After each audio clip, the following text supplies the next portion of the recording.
Hi, I'm Jeff, and I'm here at an authorized Taylor distribution center with a certified Taylor technician, Justin. Justin, how long have you been doing this for? I'm celebrating 20 years with the Taylor Company. Wow, congratulations. Thank you. Now, I notice you have a patch on your sleeve here. What, did your mom sew that on? Did you get that in the Boy Scouts? How do you get that patch?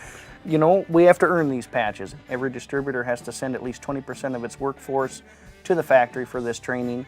And through years of service in the field and that training, we earn these badges. Excellent. So the word on the street is that 94% of the time, if you guys go out on a job, you can fix the problem the first time. You don't have to send back for parts or come back again. Is that true? That's very true. With all the parts you can see here in our office, we have everything we would ever possibly need.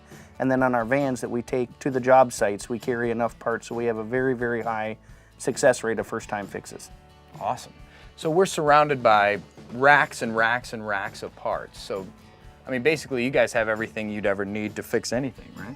Yes, we really do. Like we were saying earlier, between our parts department here at our office and our vans, we can fix pretty much anything that could ever go wrong with a piece of Taylor equipment. Great. Well, I've developed a little bit of a test just to see how knowledgeable you are about the parts. Are you up for the challenge? Yeah, let's give it a shot. Great. So I'm going to randomly pick some parts. I'm going to hold them up to you and you tell me what they are. We'll start easier, like with this guy. That's about as simple as it comes. You're right. That's a scraper blade, part number 46237. You're right. Bingo. What about this guy? All right, we're getting a little tougher. That one is it's a start capacitor for a compressor or a beater motor. It helps it run more efficiently and save the customer energy costs. But be honest, sometimes you call this the flux capacitor, don't you? You know what? I really do when I want to look cool. I think you do, yeah. What about this guy? This is a little more difficult, right?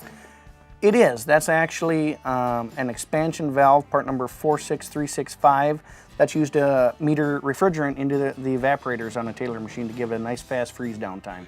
Nice. Important when you're dealing with things like ice cream, right? Yes, sir.